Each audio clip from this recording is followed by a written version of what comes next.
সুপ্রিয় দর্শক আসসালামু আলাইকুম। বৃষ্টি কুকিং হাউসে আজকের পর্বে চলে আসলাম মজাদার স্প্রিং রোলের একটা রেসিপি নিয়ে। এই স্প্রিং রোলটা আপনারা বাসায় একবার তৈরি করে অনেক দিন পর্যন্ত ডিপ ফ্রিজে সংরক্ষণ করে রাখতে পারবেন। বাচ্চাদের টিফিনে অথবা বিকেলের নাস্তা হিসেবে আপনারা এটা খেতে পারবেন। তাহলে চলুন আমরা মূল রেসিপিতে চলে যাই। স্প্রিং রোলটা তৈরি করার জন্য প্রথমে আমাদের একটা চিকেনের পুর তৈরি করে নিতে হবে। সে কারণে এখানে আমি সামান্য পরিমাণে দিয়ে দিলাম সয়াবিন তেল। এখন দিয়ে দিলাম 1 চা চামচ পরিমাণ আদা ও রসুনের পেস্ট। এখানে আদা ও রসুনটা মিক্স করা আছে। এখন আদা রসুনটাকে খুব ভালোভাবে একটু ভেজে নিতে হবে যাতে এর কাঁচা গন্ধটা চলে যায়। যখন আদা ও রসুনটা খুব ভালোভাবে ভেজে নেওয়া হয়ে যাবে তখন এখানে আমি দিয়ে দিলাম 2 কাপ পরিমাণ মুরগির মাংস। এখানে আমি মুরগির বুকের মাংসটাকে আদা ও লবণ দিয়ে খুব ভালোভাবে সেদ্ধ করে নিয়েছি। তারপর এটা আমি ছোট ছোট করে ছিঁড়ে নিয়েছি। এখন এই মাংসটাকেও একটু ভেজে নিতে হবে। 1-2 মিনিটের মতো করে মাংসটা ভাজার পরে আমি এখানে আরও কিছু উপকরণ দিয়ে দিব। মাংসটা যখন ভাজা হয়ে গেছে তখন এখানে আমি দিয়ে দিলাম 1 কাপ পরিমাণ গাজর কুচি আর দিয়ে দিলাম 2 টেবিল চামচ ক্যাপসিকাম। আপনারা আপনাদের পছন্দ অনুযায়ী এখানে সবজি অ্যাড করে দিতে পারবেন। আবার যদি সবজি দিতে না চান তাহলে না দিলেও চলবে। এখন এটাকে আমি আবারও একটু ভেজে নিচ্ছি। 2 থেকে 3 মিনিটের মতো করে এটা ভেজে নেব, খুব বেশি ভাজার প্রয়োজন নেই। 2 মিনিটের মতো ভাজার পরে এখানে দিয়ে দিলাম 3 টেবিল চামচের মতো পেঁয়াজ কুচি।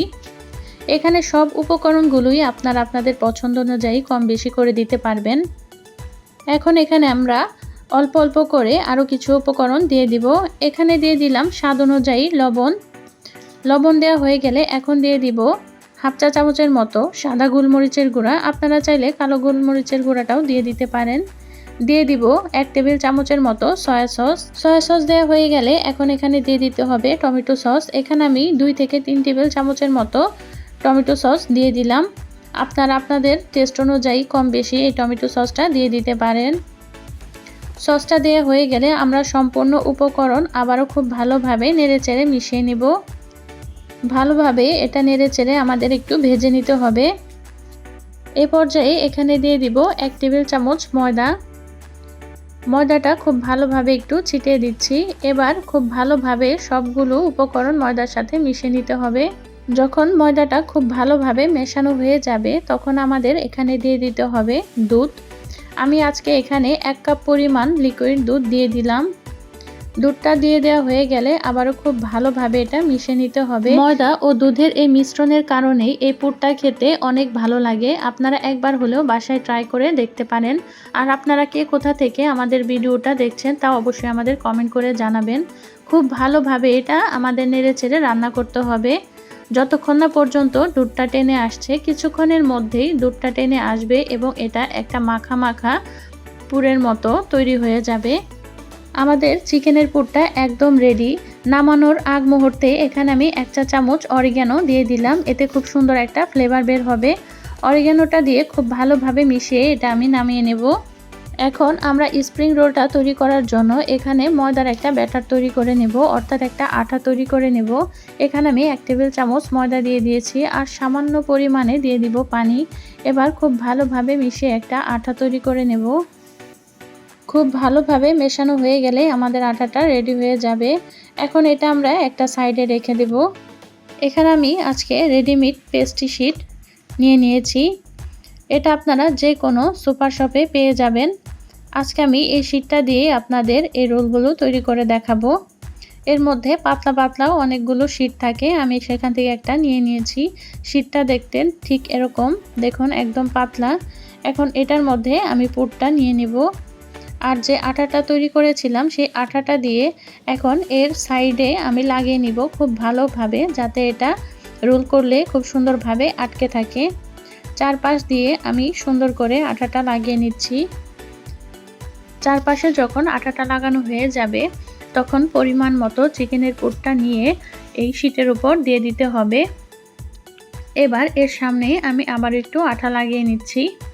এবার দুই পাশ থেকে আমাদের এই শিটটাকে আটকে দিতে হবে। ভিডিওটা লক্ষ্য করলে আপনারা বুঝতে পারবেন এটা তৈরি করা খুবই সহজ। এখন এটা আমি এক পাশ থেকে মুড়িয়ে রোলটা তৈরি করে নেব।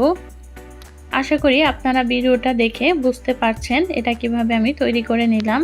শেষের দিকে আমি আবার একটু আঠা লাগিয়ে নিলাম এবং এই রোলটাকে আটকে নিব। আমি সেমভাবেই সবগুলো এই রোল তৈরি করে নেব। আমি সবগুলো ভিডিও আপনাদের দেখাচ্ছি না, এতে করে ভিডিওটা অনেক বড় হয়ে যাবে। সে কারণে ঠিক সেম উপায়ে আপনারা একসাথে বেশি করে অনেকগুলো রোল তৈরি করে একটা এয়ারটাইট বক্সে রেখে আপনারা ডিপ ফ্রিজে সংরক্ষণ করে রাখতে পারবেন 1 থেকে 2 মাসের মতো। যখন প্রয়োজন পড়বে তখন ভেজে নিলেই হবে। আমি যখনই তৈরি করি তখনই বেশি করে তৈরি করে রেখে দেই। এটা আমি আমার বাচ্চাদের টিফিনে দিয়ে দিই, সে কারণে আমি সবসময় বেশি করেই তৈরি করি। আমি বক্সের নিচে একটা কাগজ বিছিয়ে নিয়েছি। এর উপরে আমি একটা রোল এভাবে বিছিয়ে দিব। যখন এক লেয়ার করে বেছানো হয়ে যাবে তখন উপরে আমি আরেকটা কাগজ দিয়ে আরেকটা লেয়ার বিছিয়ে দিব। ঠিক একইভাবে এরকম করে আমি যতক্ষণ পর্যন্ত না বক্সটা ভরে আসছে ততক্ষণ পর্যন্ত এভাবে আমি রোলটাকে বিছিয়ে নিয়েছি। এবার উপরে আমি আবার আরেকটা কাগজ দিয়ে দিলাম।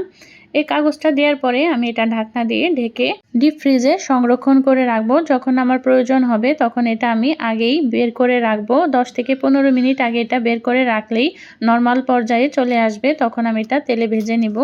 আমার মতো আপনারাও এভাবে বেশি করে তৈরি করে সংরক্ষণ করে রাখতে পারবেন, একদিনেই সব কষ্ট শেষ হয়ে যাবে। আশা করি আমার আজকের এই স্প্রিং রোলের রেসিপিটি আপনাদের কাছে ভালো লেগেছে। ভালো লাগলে অবশ্যই আমাদের সাথে থাকবেন। আরও মজাদার ও সহজ রেসিপি পেতে অবশ্যই আমাদের সাথে থাকুন। আজ তাহলে এ পর্যন্তই। দোয়া রাখবেন। আল্লাহ হাফেজ।